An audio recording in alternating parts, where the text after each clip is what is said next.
And okay. Yeah, it's recording now. Okay.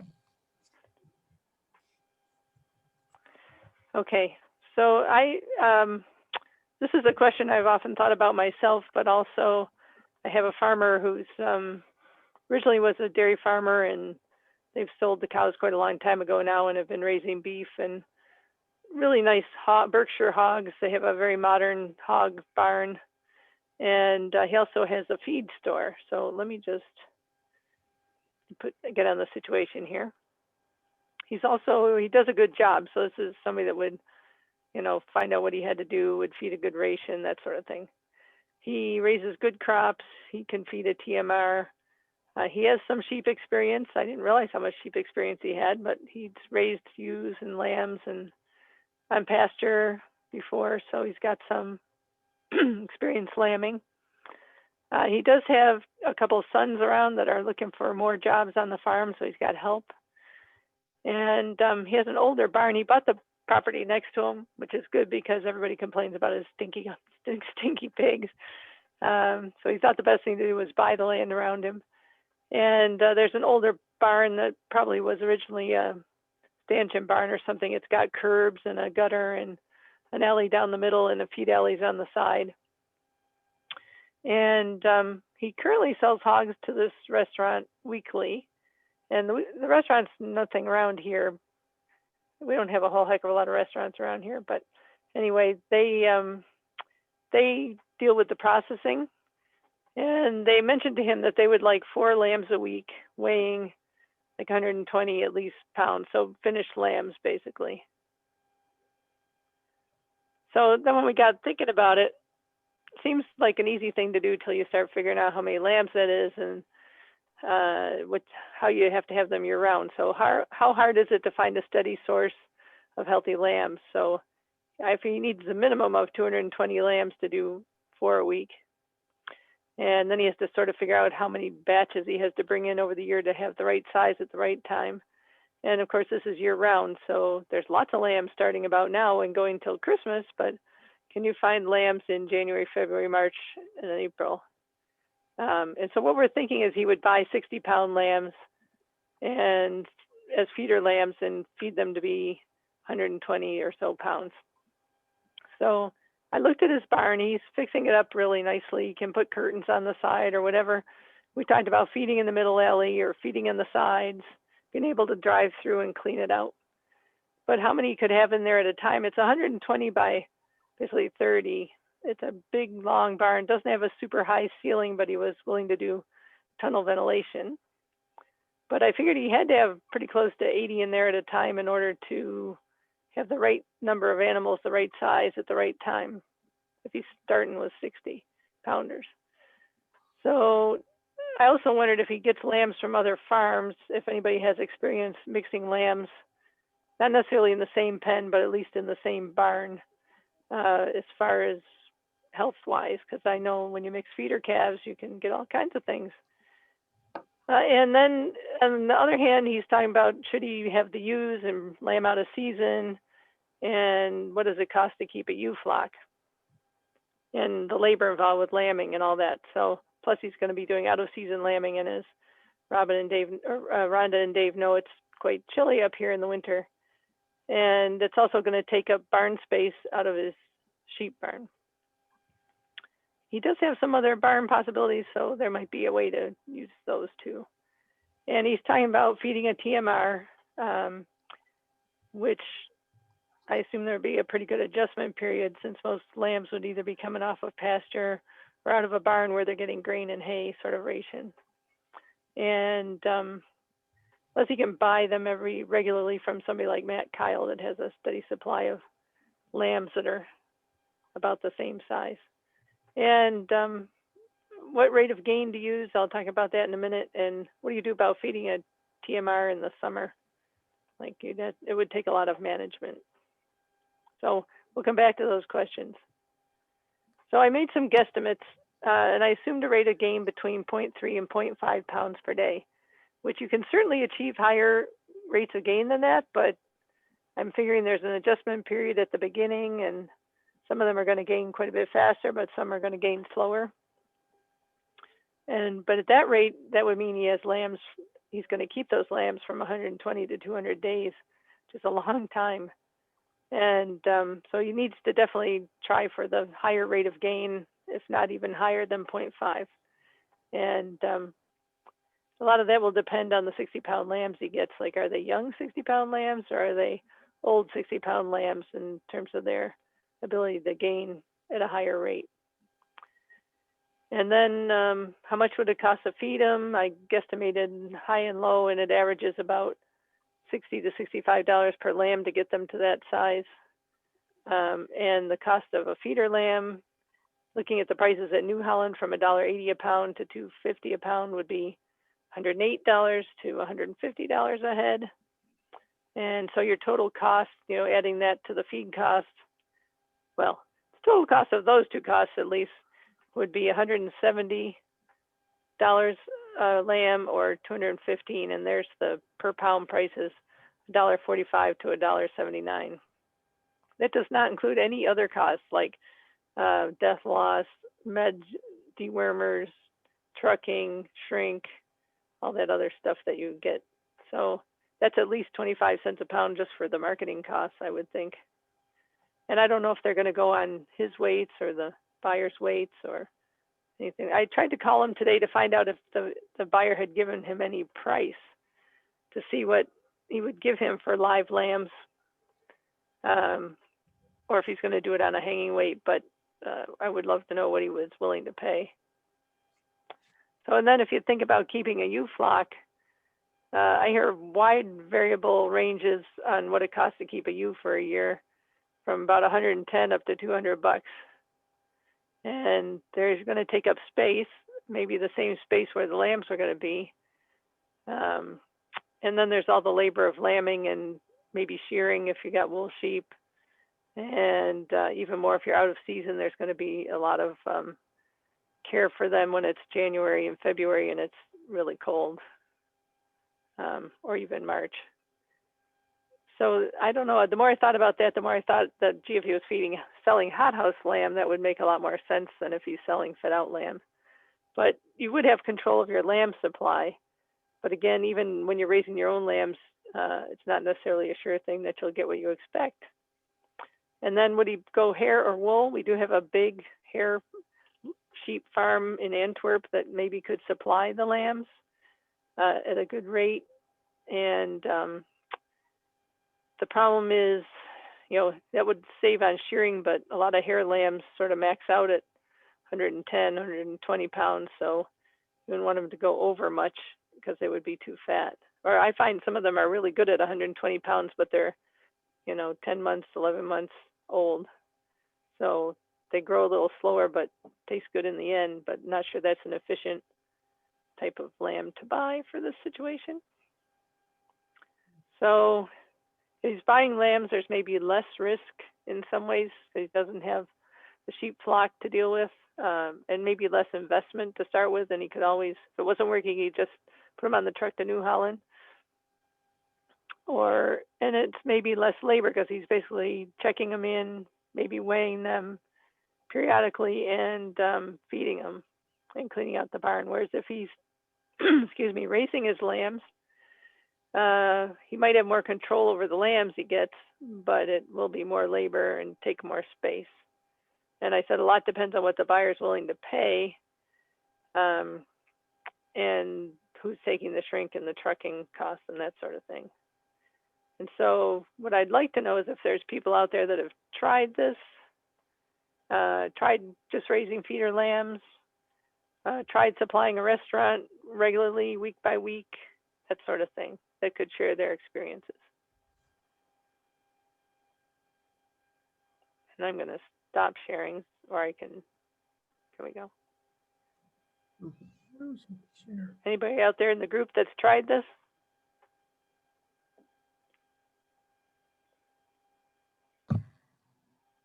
Well, you guys aren't very helpful. I think obviously no. I have a couple questions though, just basic, since I've never participated in this. The restaurant industry wants fresh lamb opposed to like previously frozen.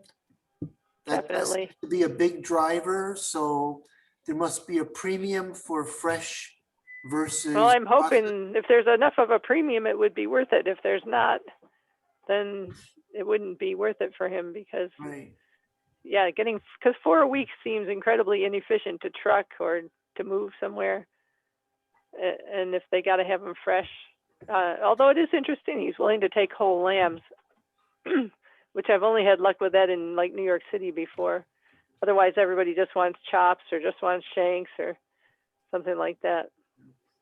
and I just anecdotally, I know like for the restaurant market for chicken parts, like they want breasts only of a certain size, you know, Right. and like how do you do that? Well, it's hard to do it year round at a Right. Yeah, it seems like a nice market that way. I do have to say that, you know, you were talking about bigger or older feeder lambs that are 60 pounds versus younger feeder lambs that are 60 pounds, and that those older ones might not have as good a weight of gain. But if they're, you know, really thin and that's why they're 60 pounders, I know that in the Goats in the Woods project for the Arctic Forest, we would have those young kids be pretty thin over the summer while they were working in the woods. And then when we would bring them to nicer pastures in the fall, they would do a lot of compensatory growth. So that's one thing, he'll get a lot of compensatory growth on those lean feeder lambs. So it might not make that much of a difference as far as weight of gain. He may actually see a good weight of gain, even though it would be, you know, a skinny six-month-old versus a skinny 3-month, or versus a Right. 2-month-old, you know, chunky, depending on how right, a chunky. extreme that is. There actually, he may find that because of compensatory growth, there isn't much difference. And it does seem like they would take up a lot less in the barn than a ewe, especially a ewe that's lambing. But as you say, there's going to be more of biosecurity risk. I wish Bill Fosier was on because he could talk maybe more about how he only buys his lambs from 1 or 2 people, you know, and the trouble is finding that person who happens to be lambing several times a year and still wants to sell you feeders instead of having their own hothouse lamb market that they're meeting, you know. Exactly. You almost have to find someone for some crazy reason loves lambing and doesn't like growing out lambs. Or just has a lot of lambs. Like I think the folks in Antwerp just have a lot of lambs because they have like 700 sheep and they sell a lot of them to the freezer trade, but they have groups every so often that they ship to New Holland, and there's no reason those couldn't come to Jeff, for example. Yes. But it would have to be planned ahead so that he knew when to expect them, and then, you know, having them the right size at the right time. Obviously, they're not going to be exactly 120 pounds every week, but I told them they vary quite a bit in size, and you get triplets and twins and things that take a little longer to grow, so it could work. But it sounds like a challenge to me. Like, it's too bad they can't take them once a month and then put some in the freezer like you were mentioning, Jeff. It'd be easier to grow them out in a group.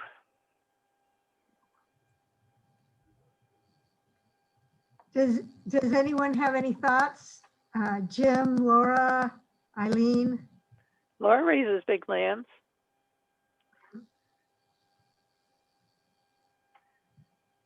Trick is finding somebody that, like you say, that wants to sell them, is because there's really no market for feeders in the Northeast. They all go to New Holland, and most are bought for slaughter at that 70, 80 pound size.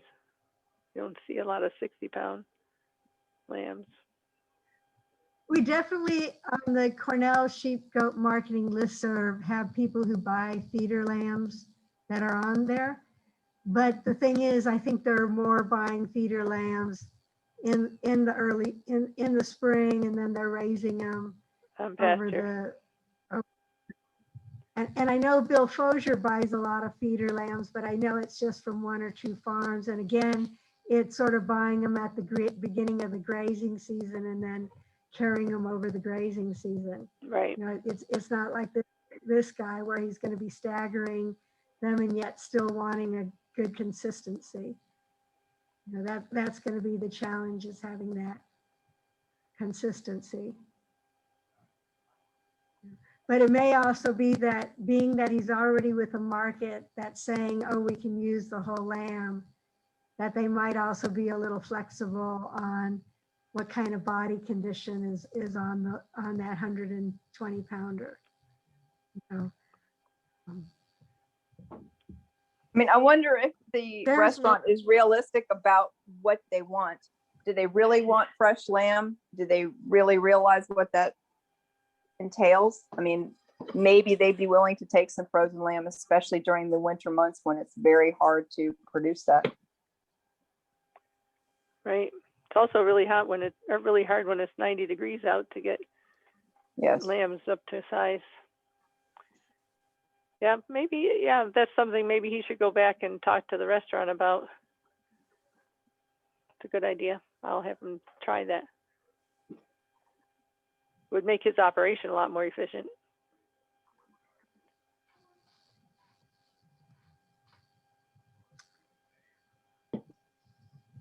Have your own genetics. Shall and you we? have your own. When you have your own ewes, you know what you're getting, and you know that you're going to be able to grow them out, as opposed to getting someone else's genetics. You don't really know what you have. That's true. I mean, I know my lambs will be 120 pounds in 4 to 6 months or more. Mm-hmm. So you have, yep.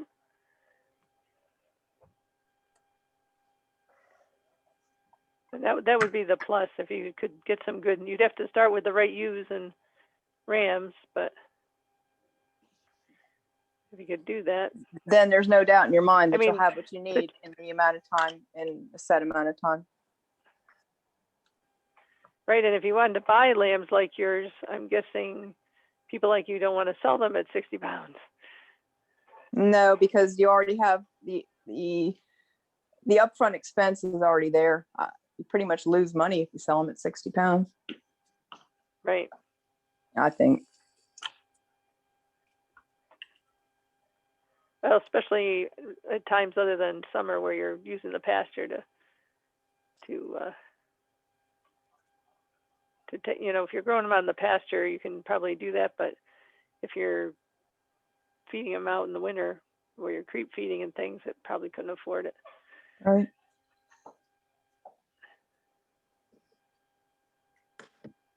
Do get paid by the pound. Yeah.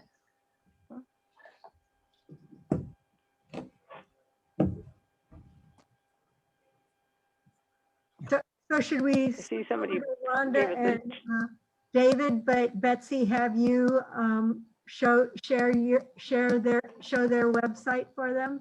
Let me try it again. I think sure. I might have enabled it. Let me try here. Oh, no. Desktop, No. share.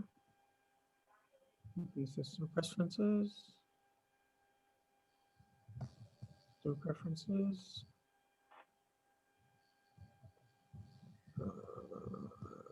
Service preferences. Yeah, it still won't bring my screen up. Sorry about that.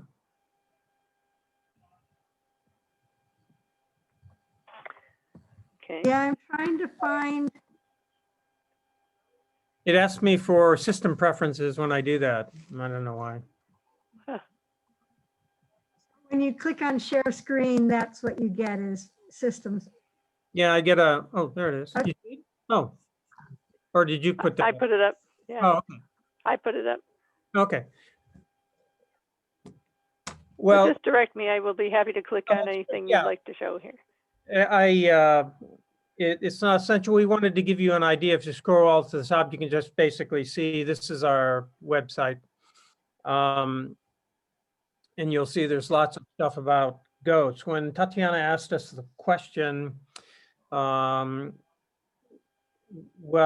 that she had understood we had raised the goats that came out of our dairy, the kids that came off our dairy, there's a substantial number of kids that come out of our dairy for goat meat. She asked us, well, what was your analysis or why did you raise them for meat at the beginning and now you don't?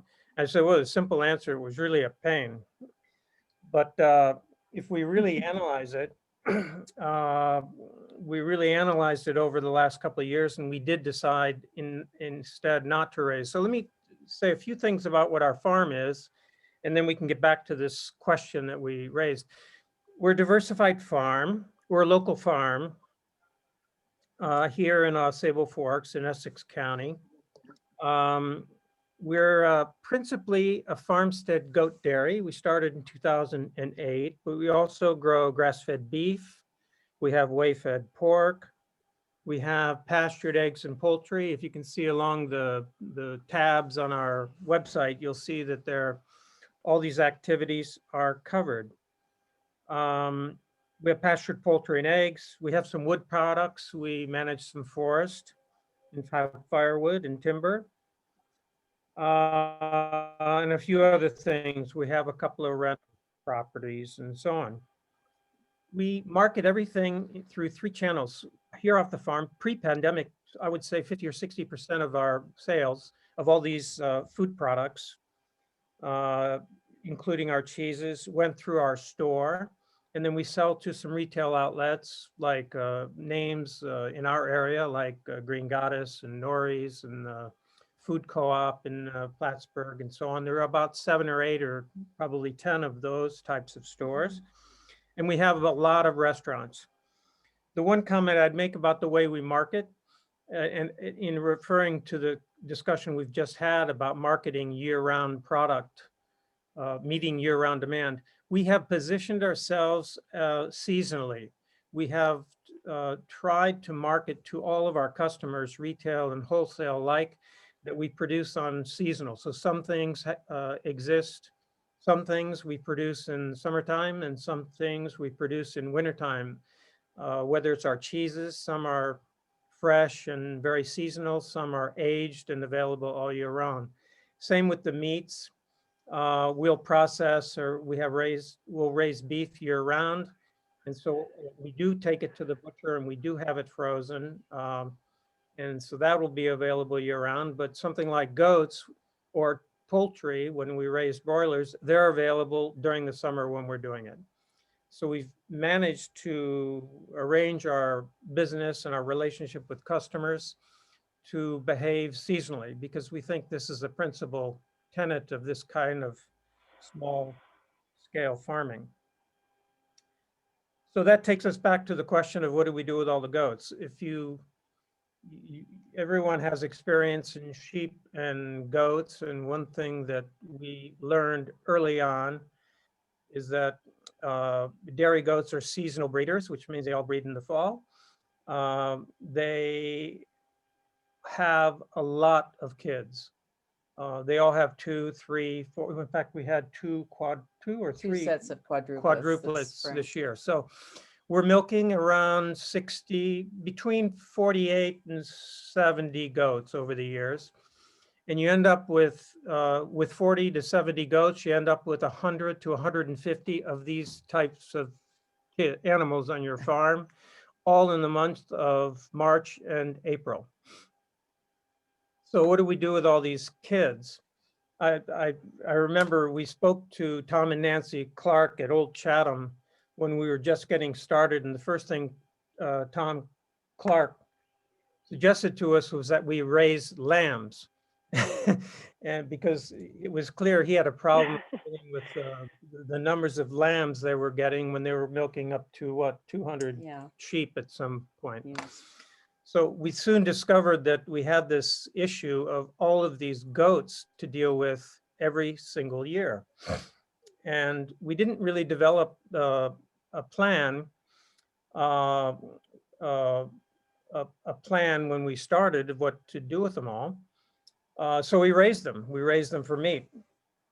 You end up with about 50-50, and you can sell some female goats, the doelings, to other dairies and farm homesteaders and so on. But the males, you know, basically, we were raising them for meat. We would raise anywhere from 30 to 60 kids during the summer on a separate piece pasture, and we'd have to feed them grain, and we'd take them to the butcher at the end of the year, or at the end of the season in October.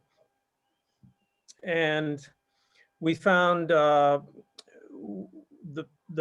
first thing we found, which was incredibly positive, there's enormous demand for this type of product. We had no issue at all selling the goat meat that we produced in the fall.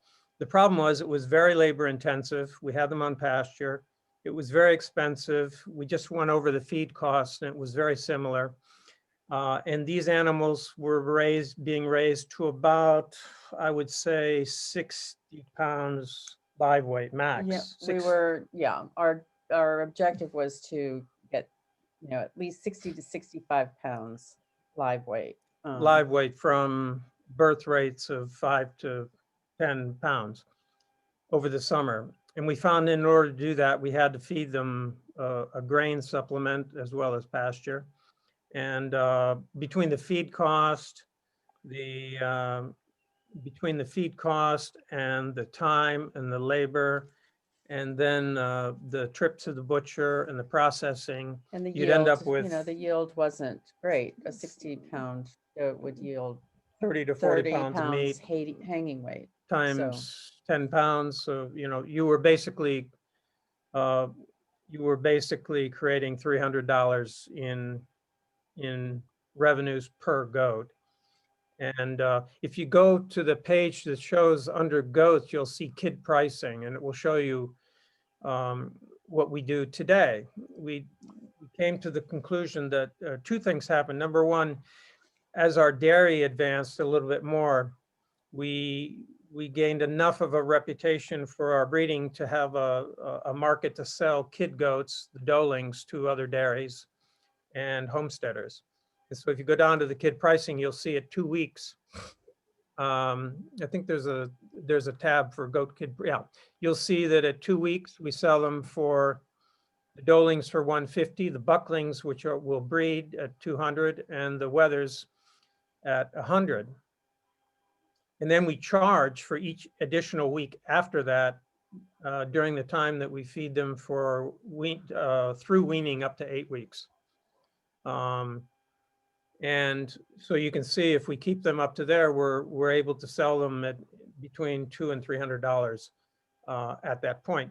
That's at 8 weeks. So if you compare that to the, Are you able to sell them all? and this year we have 3 goats left. We had 105, 110 kids, and we have 3 goats left, mostly because they've laid. And we sold most of them at 2 weeks. We sold most of them 2 weeks. Now, where are we selling the, there's a little bit of a catch in that 50% of our kids are bucklings. And the ones that we don't sell as breeding potential bucks, we band or castrate. And today we're selling them. We found a buyer of goats, which is a wonderful place called Pine Island Farm, just north of Burlington. It's a Vermont Land Trust project. It's a community farm, and there are communities of mostly refugee and immigrant communities. And one of the activities on this farm, run by a guy named Chuda Durali, is to raise goats for meat. And he happily buys all the bucks that we can give him at All the wethers. all the wethers that we can give him at weaning. Oh, you mean the at price? 8 weeks at $140, $140. $150. Now, why do we do that? Well, we do that because it's a bulk place to go with every single goat that we don't otherwise sell. And we think it's a wonderful project. If there's a place to go with these goats, we feel very, very good about delivering them to this community. So the only problem then we're left with is feeding them through weaning. The one comment we would make about that is that over the years, we've advanced in our techniques of feeding these kids through their first 8 weeks, from buckets to hand bottles to buckets and sucket buckets to using a thing called the lactec machine. And we've been very, very successful it's taken a couple of years, but it's been a very successful investment. Sorry, that's our daughter calling. It was a very successful investment and makes the ease of feeding these kid goats through the first 8 weeks incredibly easy. So that's what we do, and we have today a good solution for the 100 to 150 kids that we get, between marketing to other dairies, between marketing to families and homesteaders and other small farms, even 4-H projects, and marketing the balance, mostly wethers, to Pine Island Farm. And David, one thing I would add on Pine Island Farm is that it's a farm that has its own on-farm slaughterhouse. It's just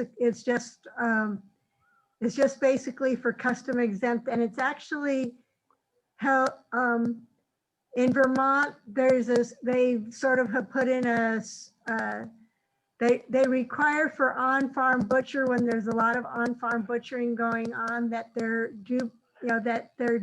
is a facility that's been approved by the state. But it's not quite, it's a little bit more relaxed than a customs exempt slaughterhouse, in that the buyer of the animal is allowed to do the slaughtering themselves there, Yeah. which really for that community is very important to the people, that they be able to, that the customer who's buying, that he or she and his family be able to do the butchering. And then Shubey also has a lot of experience using Electronet. He's been doing this for quite a while. They have very beautiful pastures, and he does a great job of rotating the animals around and moving them. It's a very nice life once they're there. And then he also has a very big market through the Bhutanese community for large wethers. So some of these wethers, he actually overwinters and sells the second year rather than the first year of their life.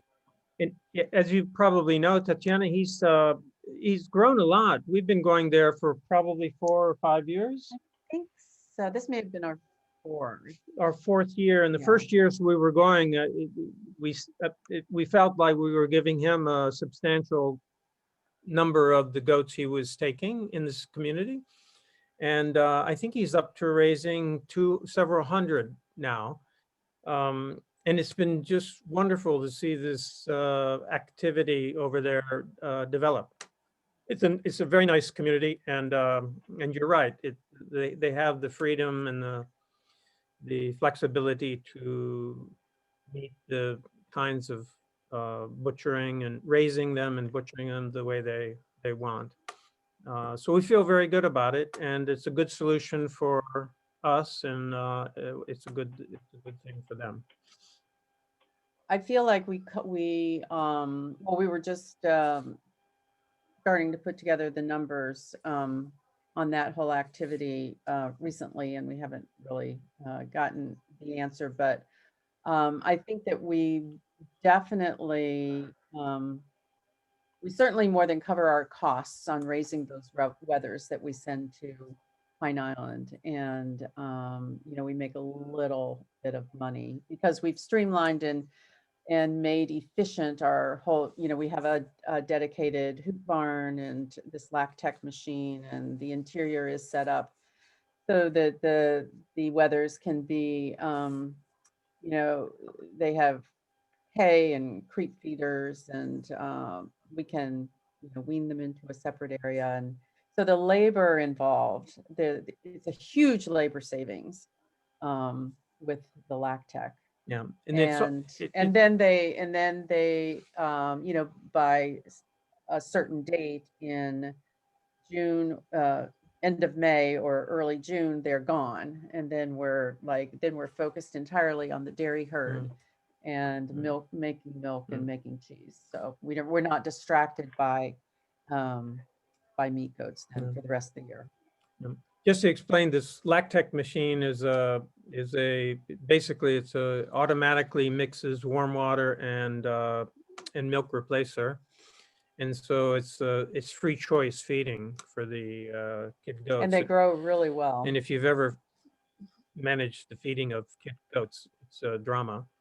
And this is very calm. It's very nice. It's very active. In fact, on the head page of our website, you see virtual Asgaard kidding days. We actually put up barn cams in one in the kidding barn and one in the they're blank now because we're done, but they're and so people can watch these kids as they grow over the 8 weeks that they're in there. It's very nice. And one of the folks working with us put this made this LACTEC machine very functional, put it inside, we start kidding in, the cold months.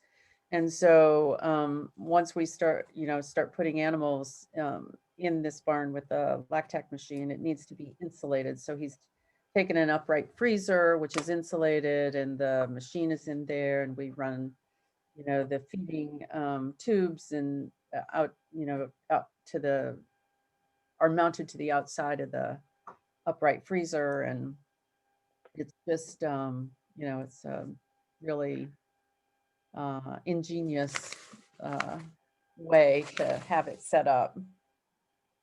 That. And Rhonda and David, would like, we have a website called the Cornell Small Ruminant Dairying website, and we have a little slideshow that we're going to be putting on there that shows Kaylee Wardwell's system with her LACTEC machine. Mm-hmm. Like, would it be possible for us to maybe next year maybe show a couple of videos of the way you guys have set yours up so people can see some different options? Yeah, for sure. We'd be delighted. People are concerned about them freezing. Now, how long does it take to clean the machine? This is exactly the issue that we had to figure out over the last couple of years that we've used it. We clean it every single day, and it takes about 15 minutes. 20 minutes But max. you have to you really have to clean it every single day and completely. But if you do that, it's labor-free the rest of the time. And then the nipple areas that are mounted on the outside of this freezer, I mean, we wipe down, at least once a day, if not more often. Admittedly, the first year we used it, I guess we had some kids with seemingly had a respiratory illness of some sort, and it did spread around rapidly. But then the next year, keeping those nipples clean every day, we had no issues at all, none. So you just wipe it down with a weak bleach, bleach and water solution or something.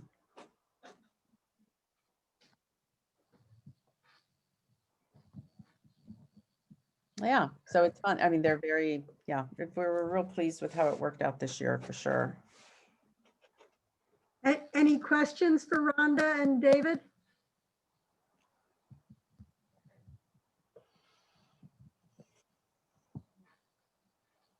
Now do the kids, so basically you no longer have to pasture those kids, because I remember when we did the parasite study at your farm, because you moved the you moved the kids after birth and stuff. When they did go out to pasture, they went out to pasture rather than on the home farm on Right. the part of the property where your interns live. And because we were doing parasite studies, it was very frustrating because they had no parasites. And it was, well, they had no worms. They might have had a little tiny bit of coccidia, but we couldn't find worm eggs. Yeah. And so how do you still pasture the doe kids that you're keeping so that they'll be prepared to be out on your pastures as older animals? Yes, Or which are the that get pastured now? well, it raises a very interesting point because, yes, to answer your question, we do keep replacements. But having discovered that how popular goat meat was, we then, when we solved the one problem, we created another one, meaning we didn't have very much goat meat. And so what we've done over the last couple of years is we've decided that the best, a good solution would be to really strive to increase the productivity of our dairy goat herd. And so we've targeted and so we're culling very aggressively, which means we're keeping a lot of more replacements than we used to.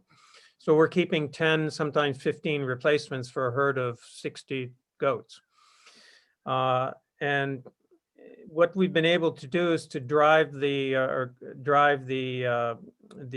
productivity of the dairy goats up above 2,000 pounds, which is a target from much lower than that,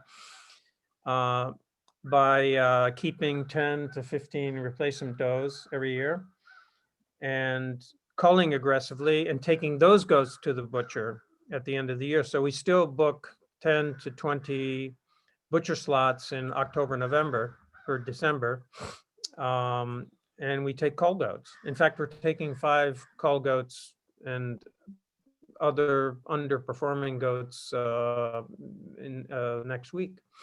So we still have a supply of goat meat. It's not the variety And, of cuts or anything, but I was going to ask, what kind of cuts are you doing with those goats? Or since you're culling on production, are some of those actually pretty prime eating 2-year-olds and stuff, 3-year-olds, or are No. they still mostly older does? they're mostly older. Yeah. There are some 2-year-olds that we're taking this year, but Yeah. yeah, and that's a good, yeah, I wonder if they're still worth having, cut into. other I have to cuts. say, I'm my more sanguine about that. experience is- I have to say my experiences with like 2-year-olds that have turned out not to be good milkers has been that they make excellent kill goats. I mean, they're still very, very tender. They tend to be a little fatty, so there's a little more work to trim them, but they're, tenderness wise and everything, they're actually a really prime meat, prime animal. And they make excellent cabrito for barbecues, large cabrito, and stuff like that. But And- but you're mostly doing curry cuts, or mostly are what do you do with those those cull does? a lot of the goat meat that everybody wants anyways is ground and stews and shanks, rather than Chops or chops. legs. And we found these older goats excellent, as good as the younger ones in that regard. So it's so in a way it's not an issue. Even Win-win. even much older goats. Right. But in terms, I think, another your question was whether we pastured these wethers that we send to Pine Island, and so far we haven't, because the date by which we send them to Vermont is usually the 3rd-ish or last week in May. And although this year was an anomaly, it wasn't the case. We were on pasture a lot earlier. I mean, our first opportunity to get on pasture is usually the middle of May. So, So then when they go to Vermont, do they end up on pasture there? Yes, they do. I think as Tatiana mentioned, I think Chuda has becoming very, very good at using electronets and all that, and his facilities have gotten better every year.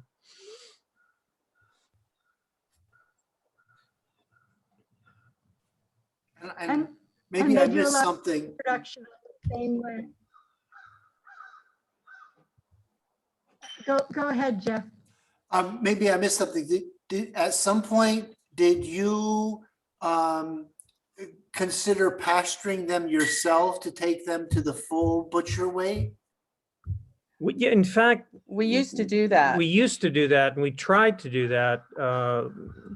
It was hard to get them to butcher weight without grain some kind of supplement. It was really hard. But he's able to do that. But no, I think he feeds some grain. Yeah. Especially on those 2-year-olds over winters during the winter, I think, unless he's changed things. But I know he wasn't grass only before. Yeah. I know he's been able to improve his facilities, and I noticed a 3-ton grain bin there near his barn this year. So I think he's feeding some grain. Yeah. But the pastures are nice enough that he might be able to get away with it, but I'm feeling like he brings them in at night, but I could be wrong. But I know when I was there, I think they were coming in at night. They do a lot of production there, which helps out for parasite control and stuff.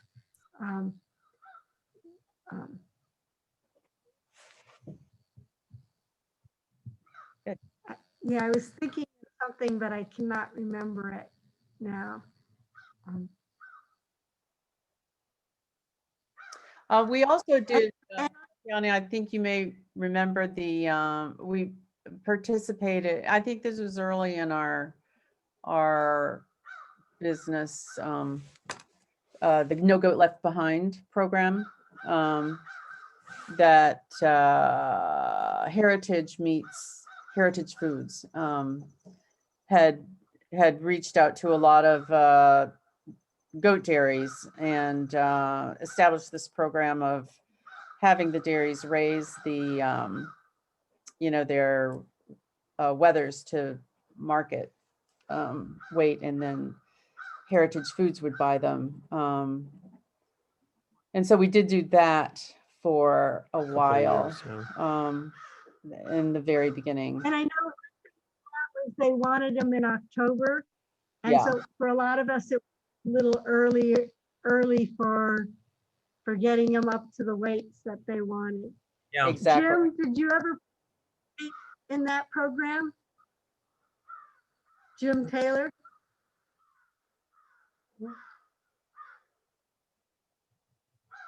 Jim Taylor is on also, and he raises meat goats and does grass-fed meat goats. Oh, And he's typing in that they did participate in that program as well. I don't know if Jim continued with that program. It seems like he went back mostly to direct marketing, but I'm not sure. Yeah. Or to market to a dealer Yeah. instead. I know it was a lot of work trying to get your animals up to the weight they wanted in October. And I think too, there's a lot of other market in October. You have a lot of the Hindi holidays like Desai are right then. So I know for me, that was a conflict that I actually had a good market at that time, versus it would have been great if they wanted them in December, or late November. But because they do so much turkey, Heritage Foods, November was not a time that they wanted to, that they could diversify to doing the goat. Right. And then what Jim is saying, that they needed to get the animals to a processor that was way too far away for Yeah. us. yeah. I think our final year, And I know that, we had to go a long way to Rome, New York, I think. It was just, right, I think it was Utica or something. Right. Yeah, or it was, yeah. Because at first it was Eagle Bridge, which probably would have been closer for you guys Yeah. and Jim. for me, even though Eagle Bridge was farther for me, they were always so prepared for the goats. It was, once I got them there, it was so easy to unload them. And I know at Rome, I always had to go there late at night. And then I was always sent way, way back. So I had to, and there wasn't an easy way to get the goats back there. They could back up and jump off the loading dock. So it was always way more uncomfortable. So yeah. And Jim's saying that he did Eagle Bridge 2 times. Yeah.